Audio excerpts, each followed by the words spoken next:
بسم اللہ الرحمن الرحیم الحمدللہ رب العالمین والصلاة والسلام علی سید المرسلین وآلہ وصحبہ اجمعین۔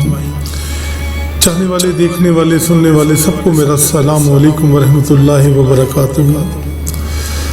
جیسا کہ آپ جانتے ہیں کہ یہ ایام محرم الحرام بڑی رحمتوں برکتوں والے یہ دن ہیں کہ اللہ کریم کو جیسے رمضان المبارک ایک ہمارے لیے اللہ نے نازل فرمایا رحمتوں کا مہینہ، اسی طرح محرم الحرام کا مہینہ بھی ہمارے لیے رحمتوں برکتوں عزتوں والا مہینہ ہے۔ گویا کہ اس مہینے میں بہت اللہ تعالیٰ نے معاملات کیے، کہیں انبیاء کی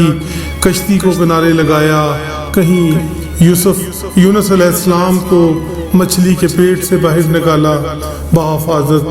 کہیں اما ہوا کی ملاقات کروائی حضرت آدم علیہ السلام سے۔ اس طرح کر کے اس مہینے کی بہت زیادہ فضیلتیں ہیں، برکتیں ہیں، رحمتیں ہیں، کیونکہ اس مہینے میں ہم جو بھی کام کریں گے، نماز، قرآن، عبادت، آپ کے تمام گناہ معاف ہو جائیں گے، کیونکہ اس مہینے میں اللہ رب العزت رحمتیں عطا فرماتا ہے، برکتیں عطا فرماتا ہے، سکون عطا فرماتا ہے، رزق کے دروازوں کو کھول دیتا ہے۔ ایک روز مولا علی علیہ السلام اپنے چاہنے والوں کو بتا رہے تھے کہ جب محرم الحرام کا مہینہ آتا ہے، حضرت جبریل علیہ السلام اس مہینے میں چیخ چیخ کر کہتے ہیں اللہ کو وہ ہر انسان پسند ہے جو دوسروں کو معاف کر دیتا ہے، کیونکہ جو بھی انسان اس مہینے محرم میں دوسروں کو معاف کر دیتا ہے تو اللہ تعالیٰ اس کے تمام گناہوں کو معاف کر دیتا ہے اور اس پر اپنی رحمتیں برکتیں اور اس پہ کرم عطا فرماتا ہے، اس کو خوشیاں دیتا ہے، اس کو عزت عطا فرماتا ہے۔ اور جو انسان اس مہینے میں فرقہ واریت پھیلاتا ہے، ایک دوسرے میں جھگڑا کرواتا ہے اور دوسروں کا سکون برباد کرتا ہے، تو اللہ تعالیٰ اس انسان پہ لعنت کرتا ہے، اور اس انسان پر جو آپس میں ایک دوسرے کے ساتھ محبت کرتا ہے، پیار کرتا ہے، دوسروں سے کا خیال رکھتا ہے، آپس میں ایک دوسرے کا احساس کرتا ہے، تو اللہ تعالیٰ کی ذات اس پہ اپنی رحمت عطا فرماتی ہے۔ اور یہ سارے واقعے کا بتانے کا مقصد یہ ہے کہ ایک دوسرے سے محبت کریں، پیار کریں۔ جب یہ محرم کا مہینہ آتا ہے تو کچھ لوگ فرقہ واریت کو فروغ دیتے ہیں، کچھ لوگ ایک دوسرے کے دلوں میں نفرتیں ڈالتے ہیں۔ یہاں پر خواتین اور مرد حضرات جب آتے ہیں یا بچے،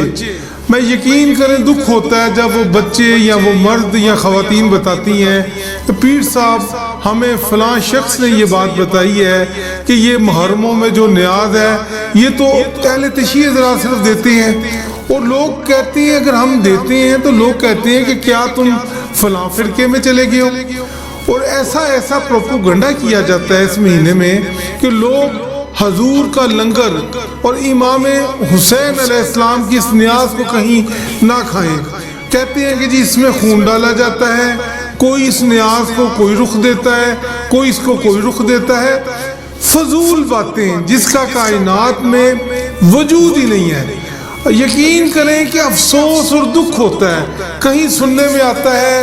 کچھ عناصر ایسی باتیں کرتے ہیں کہ جی اس فرقے کا تو فلاں 40 سپارے ہیں۔ نعوذ باللہ 30 سپاروں کا قرآن پاک ہے جو اللہ تعالیٰ نے اپنے نبی پہ اتارا، نازل فرمایا، اور اللہ تعالیٰ کے نبی نے اپنی امت کو یہ قرآن پاک تحفے میں عطا فرمایا ہے، تحفے میں دیا گیا ہے۔ تو ایسی باتیں جس کا دنیا میں وجود نہیں ہے، خدا را ایسی گفتگو ایسی باتیں بند کریں، اور ذکر حسین جہاں پر ہوتا ہے بالخصوص 10 محرم کو یہ بہتان یہ پروپیگنڈا کیا جاتا ہے کہ نعوذ باللہ جہاں پر نبی کا ذکر، نبی زادیوں کا ذکر، نبی کی آل کا ذکر ہوتا ہے وہاں پر فحاشی ہوتی ہے۔ اس طرح کی باتیں سن کر دکھ ہوتا ہے، خدا کی قسم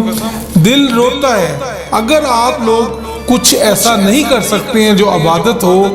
قرآن پڑھنا، نماز پڑھنا، اپنی جو محبت ہے اس کا اظہار جس طریقے سے آپ کرنا چاہتے ہیں وہ کریں، وہ کام نہ کریں کہ خام خواہ مفت کا گناہ کھٹنے والی بات ہے۔ ایک طرف کائنات کے اتنے بڑے وارثوں کا غم چل رہا ہے جن کی قربانیوں کی وجہ سے ہمیں دین ملا ہے، اسلام ملا ہے، نبی پاک صلی اللہ علیہ وسلم کی شریعت ملی ہے، اور انہی کی اولاد کا ذکر سننے والوں پہ ہم کیسی کیسی گفتگو کے بہتان لگاتے ہیں۔ آپ یہ سوچیں کہ یہ میڈیا کا دور ہے، یہ کوئی وہ وقت نہیں ہے ریڈیو کا یا کوئی پرانا۔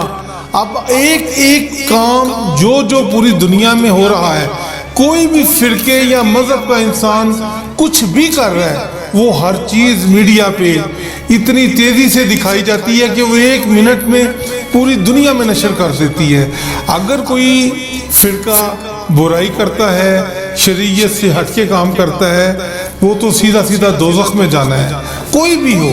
کیونکہ یہ وہی نسل یزید جو آج بھی ان مزارات کو، اللہ کے ولیوں کو، حضور کے صحابہ کو یا اہل بیت کو نہیں مانتی ہے، وہ لوگ آج بھی وہ اپنا بغض وہ بتاتے ہیں کہ ہمارا خون گندا ہے۔ خون گندا ہونے کی وجہ سے ہی انسان گندگی پھیلاتا ہے، اور حلالی خون والے وہ حضور کے آج بھی غلام ہیں، حضور کی آل کے غلام ہیں، اور میرے پیارے صحابہ کرام رضوان اللہ علیہ کے غلام ہیں، اور اللہ کے نبی جنہوں نے اس روح زمین پر اسلام کی شمع کو روشن کیا، اسلام کو پھیلایا ہے۔ یہ دین اتنی آسانی سے نہیں پھیلا، پوری روح زمین پہ، پوری کائنات میں اللہ کا دین، نبی پاک صلی اللہ علیہ وسلم کی شریعت، یہ شریعت بچانے کی خاطر ہی تو یہ سب کچھ ہوا ہے، سب کچھ قربان کیا گیا ہے۔ تو لہذا دوستو کوشش کریں اپنی آنکھوں سے جو دیکھیں اور کانوں سے سنیں اس پہ یقین کریں۔ میرے ماشاءاللہ جتنے بھی اہل سنت مریدین ہیں ان میں بہت سے مکاتب فکر کے لوگ آتی ہیں میرے پاس، اور انہیں حق کا رستہ بتایا جاتا ہے۔ جب لوگ مجھے بتاتے ہیں کہ وہ لنگر نیاز میں یہ ڈالتے ہیں، وہاں پہ 10 محرم کو یہ کچھ ہوتا ہے، تو میں کہتا ہوں یار خدا را آپ جا کر خود دیکھیں۔ اور جس وقت وہ لوگ ہر سال قافلے کی صورت میں جاتے ہیں اور وہاں پہ جا کر دیکھتے ہیں، وہاں تو ذکر یہ کیا جاتا ہے کہ نبی کی آل اولاد کو امام حسین کی شہادت کے بعد خیموں کو آگ لگا دی گئی، نبی زادیوں کو، نبی کی اولاد کو رسیوں سے باندھ کر کیسے وہ کربلا سے اس یزید کے دربار میں لے کے گئے۔ بات کو سمجھیں، یہ اب اصل باتیں ہم اہل سنت آپ کو نہیں بتائیں گے تو کون آپ کو بتائے گا؟ یہ وہی باتیں ہیں جو میرے صدیق اکبر نے بتائی ہیں، وہی باتیں ہیں جو میرے فاروق اعظم رضی اللہ تعالیٰ عنہ نے بتائی ہیں، یا حیدر کارات شیر خدا نے بتائی ہے، یا میرے پیارے صحابہ کرام کی آل اولاد نے ہمیں بتایا ہے، اللہ کے ولیوں نے ہمیں بتایا ہے۔ تو خدا را کوشش کریں دلوں سے نفرتیں نکالیں، عقیدت اور محبت اپنی اپنی ہے، وہ کسی سے کوئی ہمیں شکوہ نہیں ہے۔ بہت شکریہ آپ کا۔